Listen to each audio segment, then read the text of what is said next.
Bone est de retour chez Delcourt. Eh oui, le personnage Bone de Jeff Smith revient et on pensait que tout était fini et qu'il en avait terminé, Jeff Smith, avec Bone. Mais je vais vous expliquer ce qu'est ce volume que je tiens entre les mains.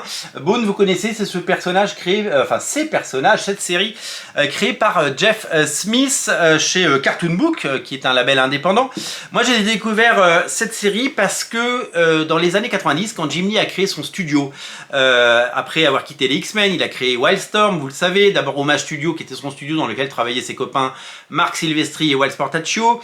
Puis il a créé Wildstorm pour porter ses séries des Wildcats, de Stormwatch, Gen 13, etc. Et au sein de Wildstorm, il a créé des sous-labels. Il y a eu le label ABC, qui était le label d'Alan Moore. Il y a eu le label Cliffhanger, pour toutes les jeunes pousses comme Danger Girl, J. Scott Campbell, Joey Madureira sur Battle Chasers, Humberto Ramos sur Out There et Crimson.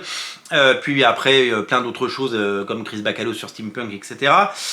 Et il a créé un autre label qui s'appelait Homage Comics. Son studio s'appelait Homage Studio.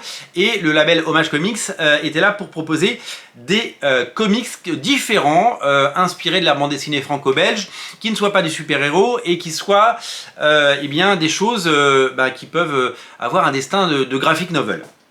Le label n'a pas duré très longtemps, mais il a permis de faire connaître deux titres qui étaient déjà sortis en indépendant, mais qui n'avaient pas un très grand lectorat, qui marchaient surtout en convention, à savoir Bones et Stranger in Paradise, de Terry Moore. Stranger in Paradise est venu pendant quelques temps dans le label, ça lui a donné une visibilité incroyable, et même chose pour Bones, ça lui a donné une véritable visibilité, si bien que moi j'ai découvert ce titre.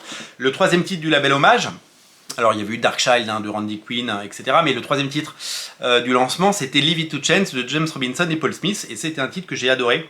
J'ai tous les numéros en single, ça mériterait une très très belle réédition. Bone, à l'époque, c'était en noir et blanc, et Bone, ça apparaissait sous forme de fascicule. Jeff Smith est allé au bout de son histoire, en noir et blanc, d'abord chez Cartoon Book, puis chez Homage Comics, puis de retour chez Cartoon Books. Depuis, ça a été réédité dans toutes les collections, et notamment en omnibus, puisqu'il existe un omnibus en version originale. Je crois qu'il existe en version française en noir et blanc, mais pas en couleur.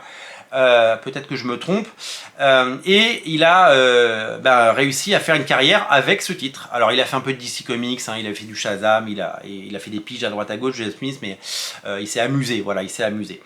Bone est devenu un phénomène mondial le jour où c'est passé en couleur, puisque aux États-Unis, c'était, vous le savez peut-être, dans le circuit des comic shop d'abord, et puis un éditeur national a dit mais moi je voudrais bien l'éditer, mais il faut le passer en couleur. Ils l'ont passé en couleur, ils en ont vendu des millions, ça a fait la gloire et la fortune de Jeff Smith, qui donc est arrivé sur à faire de son comics un énorme succès. Alors l'intégralité de la série, elle existe dans un volume, et elle existe en couleur chez Delcourt, donc vous pouvez l'acheter. Alors c'est quoi ce tome qui s'appelle Big Johnson Bone et autres contes oubliés? Cet album marque le retour de Bone avec la réédition d'un quelque chose qui est déjà sorti, qui s'appelle donc Big Johnson. Et pour la première fois, c'est édité en couleur. Donc vous allez avoir pour ce one-shot pour la première fois en couleur. Et le reste, c'est que des récits inédits. Ce sont des retours, des revivals de Jeff Smith sur la série. Et donc on y retrouve les trois cousins, dans des histoires inédites, des histoires courtes, qui nous replongent dans cet univers coloré, chatoyant. Moi j'ai toujours été fasciné par l'incroyable rondeur et l'incroyable maîtrise du dessin de Jeff Smith, qui est véritable cartooniste, fabuleux. Regardez les émotions qu'il arrive à faire passer à travers quelques traits. J'ai toujours adoré le trait, et je suis ravi de me replonger, parce que ça fait des années et des années que j'ai pas lu Bone. Je suis ravi de me replonger là-dedans et de découvrir ces histoires, voilà, parce que c'est toujours un plaisir de retomber dans ces récits. Voilà, ça s'appelle Bone, Big Johnson Bone et autres contes oubliés.